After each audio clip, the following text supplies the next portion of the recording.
September 1943, the cellars beneath All Saints Church, Warsaw. 5 men worked in near darkness as the rumble of Wehrmacht trucks passed overhead on Grzybowski Square. The sound of a bolt cycling echoed through the concrete tunnel. Then another, then a burst of automatic fire. During rush hour, the doubled concrete walls absorbed most of the report. Street noise from the square above masked the rest. But anyone who heard the distinctive chatter of automatic weapons, fire beneath a Catholic church in occupied Warsaw, would know exactly what it meant. Discovery, reprisal, mass executions. The test shooter, a resistance fighter whose name has been lost to history, lowered the weapon and examined it under the dim light. The improvised submachine gun in his hands looked absurd, held together with screws and threads like a 17th century musket. Built from chicken wire factory parts, scrap metal tubing, and aluminum castings that glinted like mirrors. Its barrel came from a British Stens. Its magazine well copied the German MP40. No factory, no precision tooling, no welding equipment, just hand drills, files, and tap-and-die sets scattered across 20 clandestine workshops throughout occupied Warsaw. German intelligence knew the Polish Home Army was planning something. They'd already executed hundreds in retaliation for partisan attacks. They'd burned entire villages for the capture of a single MP40. The engineer watching the test fire made a final notation. The weapon worked. 700 of these ridiculous contraptions were already ordered. They'd be desperately needed in less than a year. What German commanders didn't realize was that beneath their feet, in tunnels and cellars and chicken wire factories, Polish ingenuity was about to deliver something the Allies couldn't provide and the Germans couldn't stop. A weapon that would turn Warsaw's streets into a killing ground for the SS. By autumn 1943, Poland had been under Nazi occupation for 4 years. The Polish Home Army, formed from the remnants of Poland's shattered military, had grown to over 300,000 members. But membership meant nothing without weapons. The numbers told a brutal story. Of the 45,000 Home Army fighters who would eventually participate in the Warsaw Uprising, only 11,250 possessed firearms of any kind. That meant 3 out of 4 resistance fighters faced German machine guns, tanks, and artillery with nothing but bottles of gasoline and improvised grenades. Allied airdrops remained scarce. Before fall 1943, when Allied forces finally captured airfields in southern Italy, weapon deliveries to Poland had been virtually non-existent. Even after the Italian campaign opened supply lines, drops numbered in the dozens of weapons, not hundreds. The French resistance received hundreds of tons of equipment. The Polish Home Army received barely enough to arm a single battalion. The logistical reality was simple and devastating. Poland sat over 1,000 miles from Allied bases. German anti-aircraft defenses made the flights suicidal. Most supply aircraft never returned. German submachine guns offered another source, but at an impossible price. Every MP40 captured from a Wehrmacht patrol meant reprisals. The SS would burn entire villages, execute 100 Poles for every German killed. The mathematics of resistance required weapons that didn't cost Polish civilian lives to obtain. Submachine guns had been virtually unknown in pre-war Poland. The state police possessed just over 150 of them total, a handful of Finnish Suomis and American Thompsons. When war came, those weapons vanished into German armories or were destroyed. Veterans of partisan warfare in the forests and cities described the desperate need. Urban fighting demanded automatic weapons, room-to-room combat, ambushes in narrow streets, close quarters engagements where bolt-action rifles became liabilities. German patrols moved with MP40s. SS units carried them as standard issue. Polish fighters faced them with hunting rifles and pistols bought on the black market. The statistics backed up the terror. German garrison strength in Warsaw alone numbered 15,000 troops, well-equipped and prepared for urban defense. Concrete bunkers protected every key position. Barbed wire encircled German administrative buildings. Every week brought more reinforcements: SS police battalions, Wehrmacht security regiments, Ukrainian and Russian collaborationist units. Intelligence desperately needed solutions. The Polish government in exile in London had ordered Operation Tempest, a coordinated uprising timed to coincide with Soviet advances from the east. The plan assumed significant Allied support would arrive. But by mid-1943, the reality was clear. The Poles would fight alone.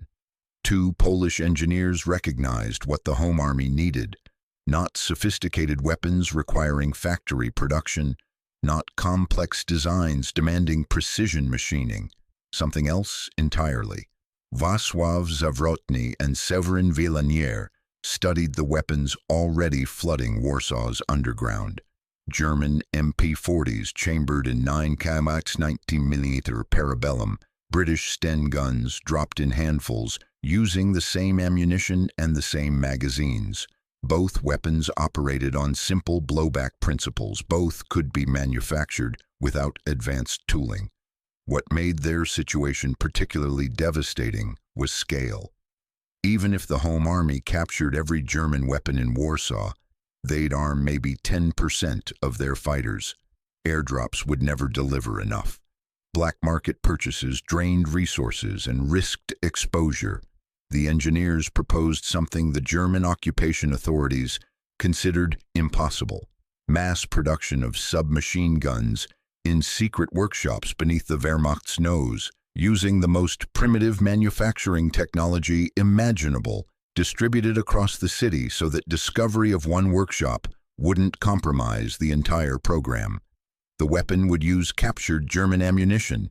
9x19 mm rounds were everywhere. It would accept Steen magazines from the handful of British weapons already in circulation. It would fold into a compact package for concealment, and most critically, it would work well enough to kill German soldiers at room-clearing distances. By April 1943, documentation was complete. By September, the first prototype emerged from the underground workshops. The tests in the forests outside Warsaw went well. The underground firing range beneath the church proved the concept. The Home Army placed an order: 1,000 weapons, then 300 more.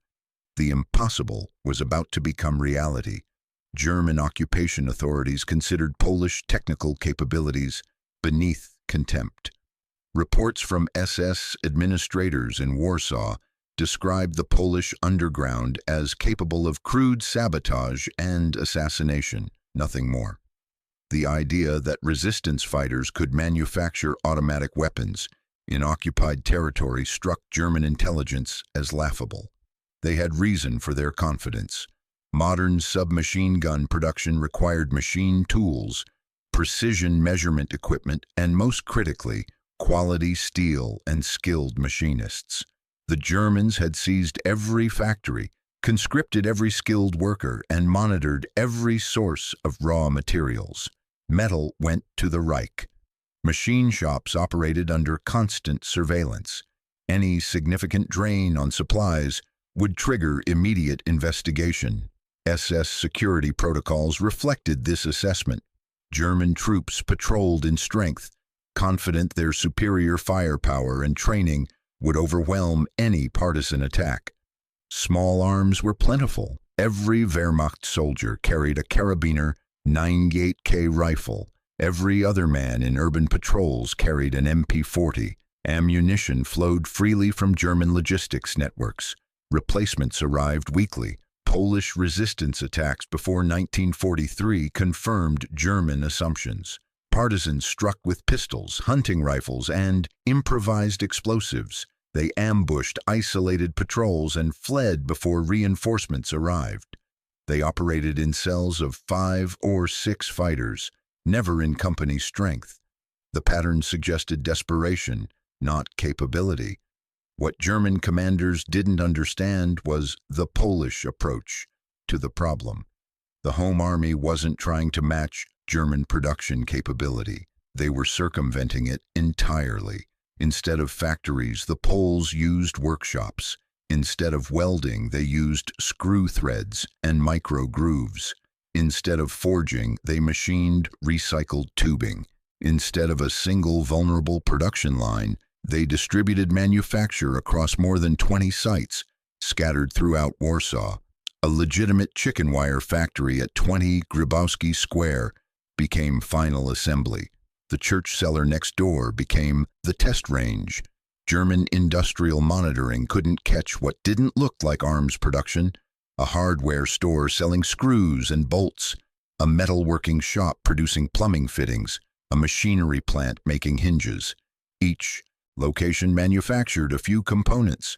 None manufactured complete weapons. For months, Allied intelligence shared German skepticism.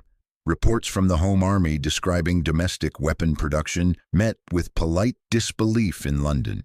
British advisors suggested focusing on captured weapons and waiting for airdrops. The idea that Polish resistance fighters could build their own submachine guns seemed like wishful thinking. The technical challenges appeared insurmountable. Springs required precise tempering. Barrels demanded rifling equipment. Fire control mechanisms needed exact tolerances. Ammunition feeding, especially in automatic weapons, failed catastrophically if dimensions varied by fractions of a millimeter. Polish engineers solved these problems with stunning simplicity. They copied the Stens blowback mechanism almost exactly, one of the crudest successful automatic weapon designs ever fielded. They used Sten barrels, either from captured weapons or from the handful of airdrops. They eliminated every welding operation, replacing them with threaded connections any blacksmith could produce. They tested obsessively, firing hundreds of rounds through each weapon before acceptance. But even successful technical solutions meant nothing if German security discovered the program. 5 people assembled and tested weapons in the church cellar. Hundreds more worked in component production. Every day brought the risk of exposure. Every completed weapon had to be smuggled through checkpoints and patrols to reach partisan units. Then came August 1st, 1944. The Warsaw Uprising began. The ridiculous improvised weapons would finally face their test against the most battle-hardened forces Nazi Germany could deploy. Before we continue, I'd love to know where you're watching from and what you know about the Polish resistance during World War II. Drop a comment below and let me know if you'd heard about the Błyskawica submachine gun and the secret weapons workshops under Warsaw before, and if you're enjoying these deep dives into resistance movements and improvised weapons of the Second World War, hit that subscribe button. These stories take serious research to get the details right, and knowing you're out there makes it all worthwhile. The weapon that Polish partisans nicknamed Błyskawica, lightning, had been manufactured in absolute secrecy. Between September 1943 and July 1944, approximately 700 complete weapons emerged from the clandestine workshops. Each one weighed 7.2 kilograms, measured 77 centimeters with the stock extended, and could deliver 600 rounds per minute of 9 AUX 19mm automatic fire. The design combined pragmatism with desperation. An inward-folding stock copied from the German MP40 reduced overall length by a third when collapsed, critical for concealment during transport through German checkpoints. The internal mechanism came straight from the British Sten, proven in combat from North Africa to Norway. Steel tubing formed the receiver. Aluminum castings made up the barrel shroud and butt plate, the latter marked with 3 engraved lightning bolts. The weapon's flaws were obvious to any trained armorer. Small screws held the assembly together instead of pins, requiring a screwdriver for field stripping. The aluminum barrel shroud reflected light like a signal mirror, disastrous for covert operations. The heavy bolt gave the weapon a sluggish feel, compared to German or British production weapons. But none of that mattered when 5 p.m. arrived on August 1st, 1944, WWII, the moment the Home Army had been preparing for since 1939. Across Warsaw, 45,000 resistance fighters emerged from hiding. They wore red and white armbands, the Polish national colors. Many had German helmets painted with the Polish eagle. 3,000 carried Błyskawica submachine guns. Another 8,000 had other firearms. The rest armed themselves with captured weapons as the fighting developed. The German garrison expected partisan harassment, not open warfare. Wehrmacht units found themselves cut off in the isolated pockets.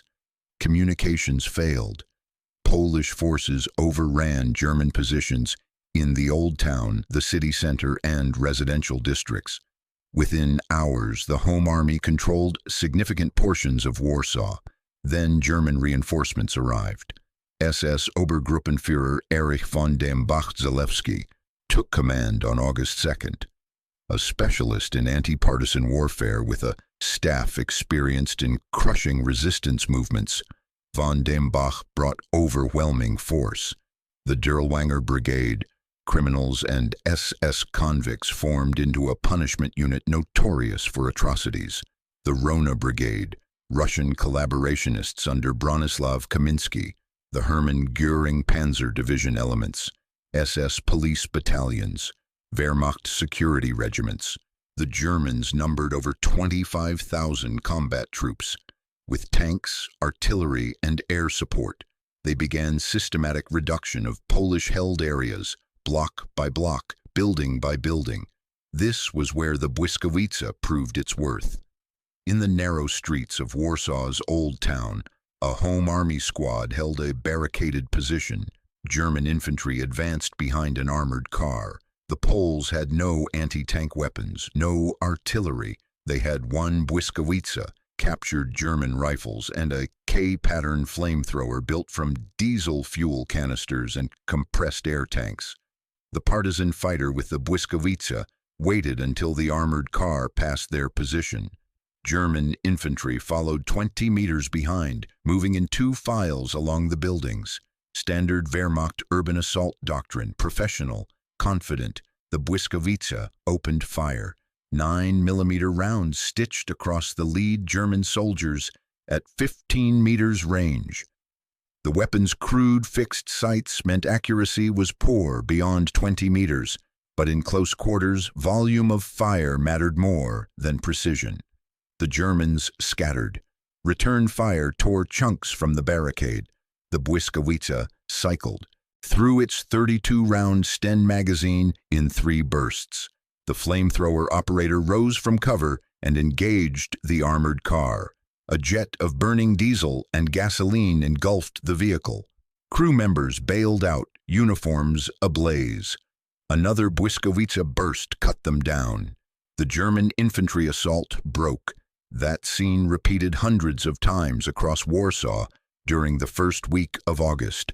Home Army fighters learned the Błyskawica's effective range through brutal experience. Beyond 25 meters, the crude sights and heavy bolt made accurate fire nearly impossible. But Warsaw's streets rarely offered longer sightlines. Room-to-room fighting, stairwell ambushes, basement battles. The Błyskawica excelled in exactly the environment where the Warsaw Uprising was fought. German after-action reports noted the sudden proliferation of automatic weapons among Polish forces. Intelligence officers interrogated captured partisans. The prisoners described weapons manufactured in Warsaw itself. The interrogators dismissed the claims as disinformation, but German casualties mounted.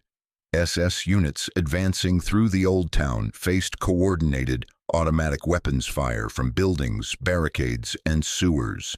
The Poles fought with an intensity that shocked even veteran SS commanders. Heinrich Himmler himself compared the fighting to Stalingrad.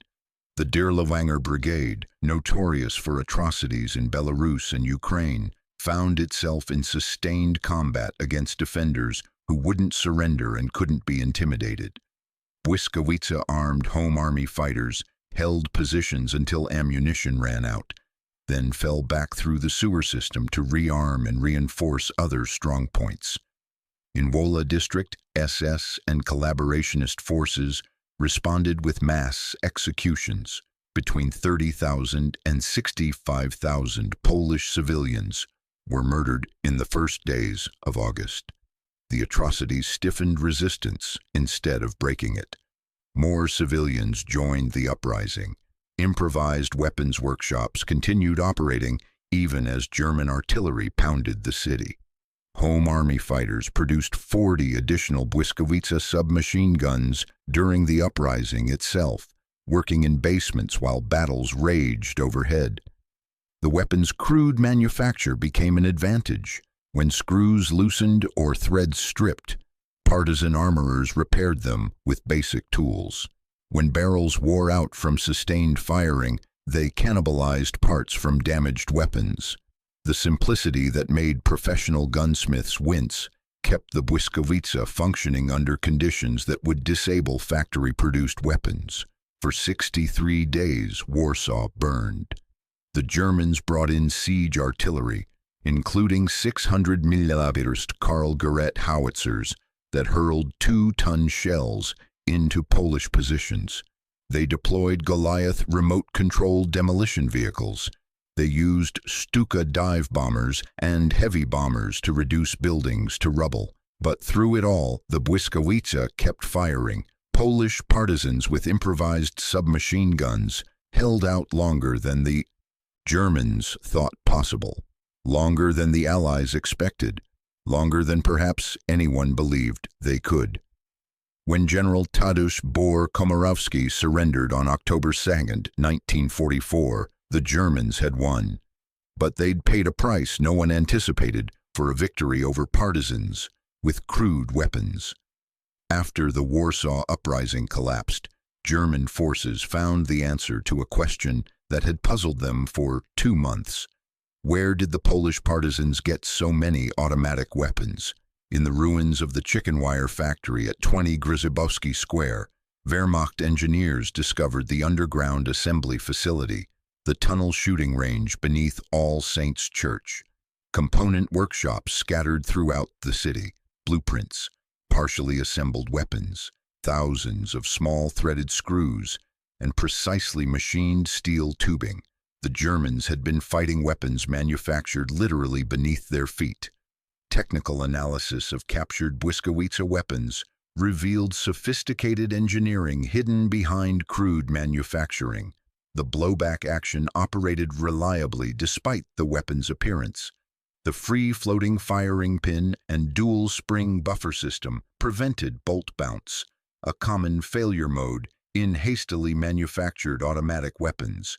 The trigger included a safety lever that prevented accidental discharge, even when the bolt was forward. German armorers noted the weapon's effective use of captured components: Stens barrels, MP40 pattern magazines, British-style blowback mechanism. But the genius lay in the manufacturing methodology. By eliminating every operation requiring specialized equipment, welding, forging, precision milling, the Polish engineers had created a design that could be produced anywhere with basic metalworking tools. Records show the Germans were furious at their intelligence failure.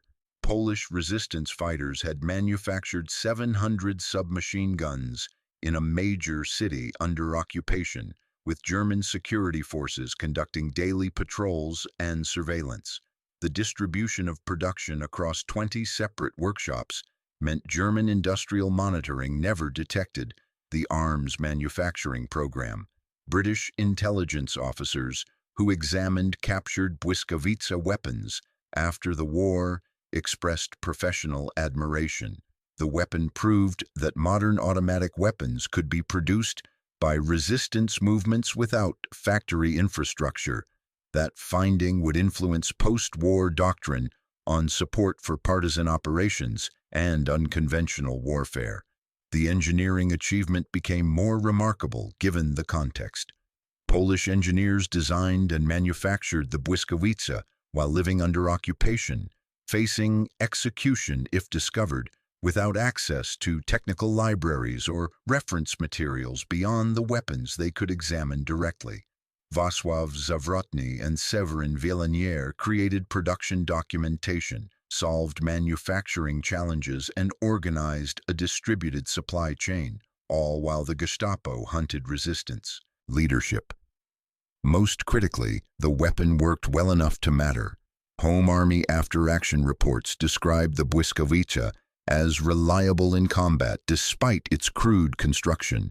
Fighters praised its compact size when folded and its acceptable accuracy at room-clearing ranges.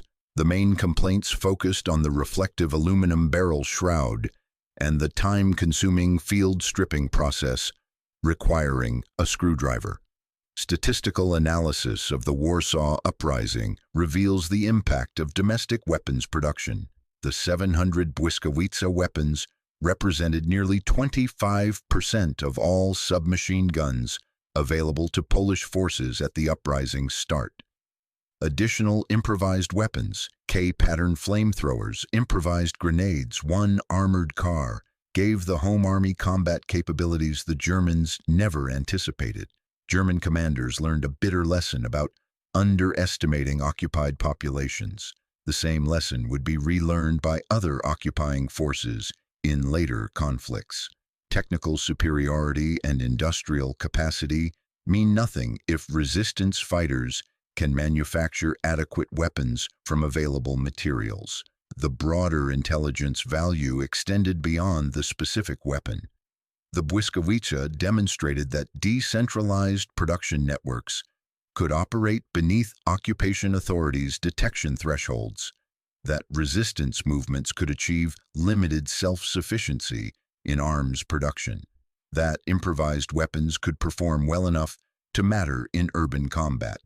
Post-war analysts calculated the impact: 700 functional submachine guns that wouldn't exist without Polish ingenuity and determination.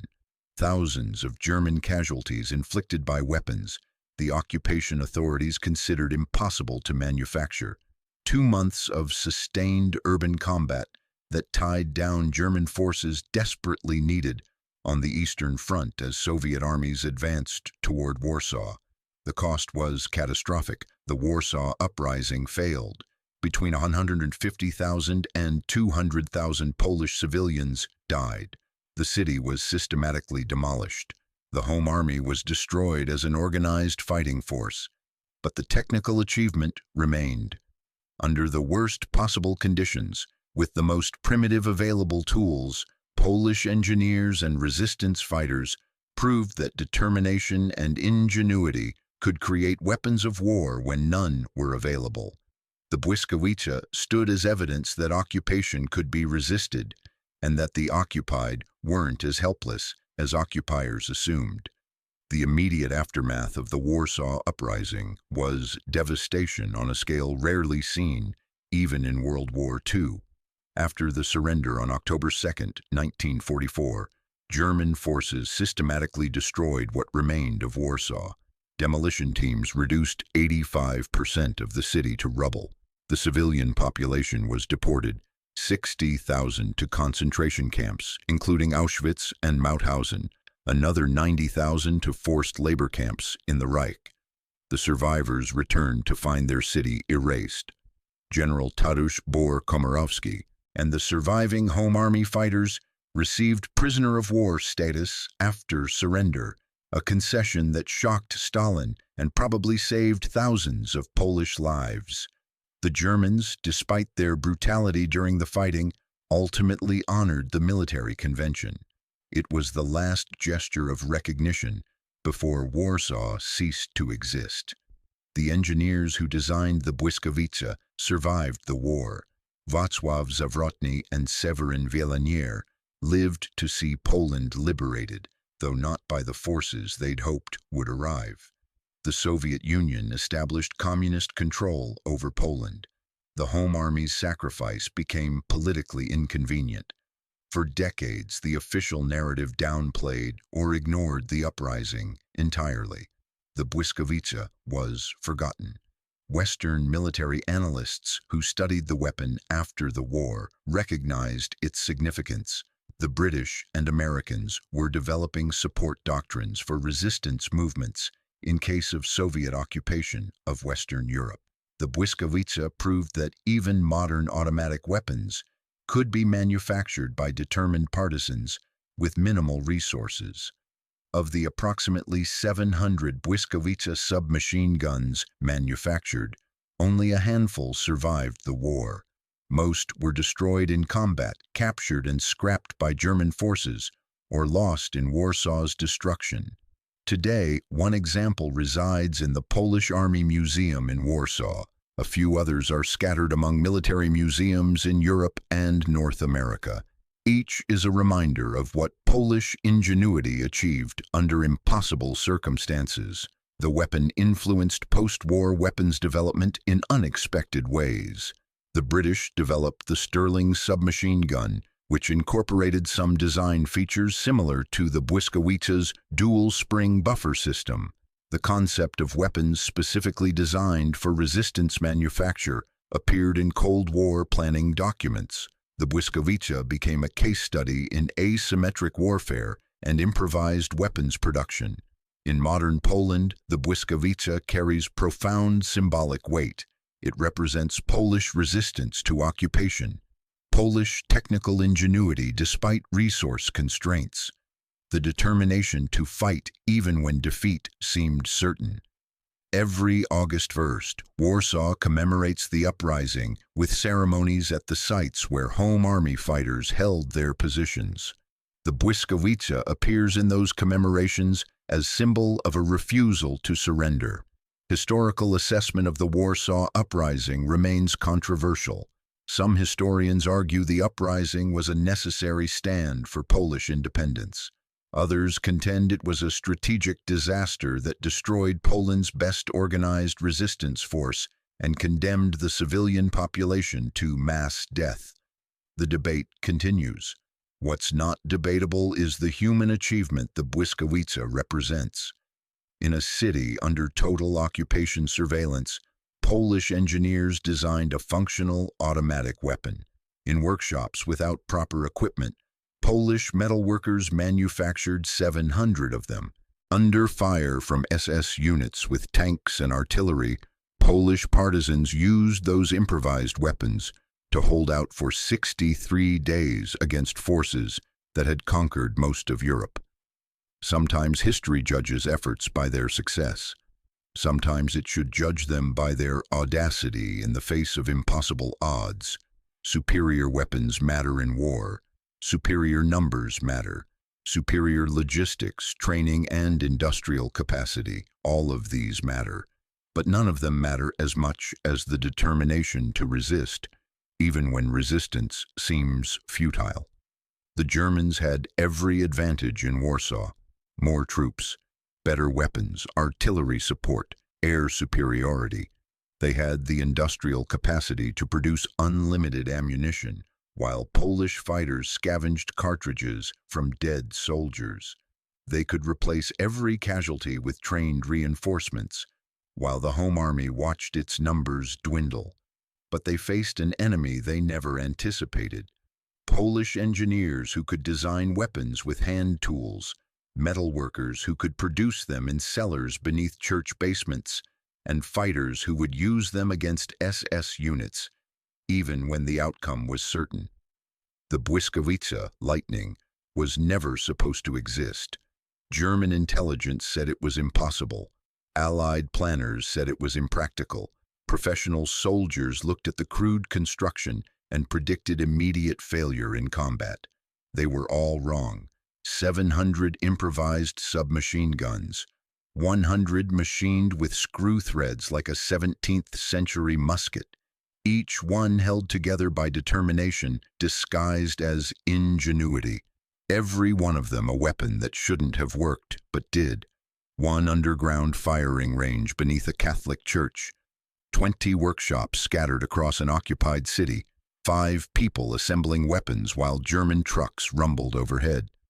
Sometimes the machines we build with nothing teach more about human capacity than the machines we build with everything. and sometimes crude weapons held by determined hands outgun the finest equipment carried by soldiers who believe occupation has already won. If you found this story as fascinating as I did researching it, I'd appreciate if you'd like this video and subscribe to the channel. There are dozens more untold stories from World War II that deserve to be remembered, and I'll be bringing you a new one every week. What should I cover next? Let me know in the comments below.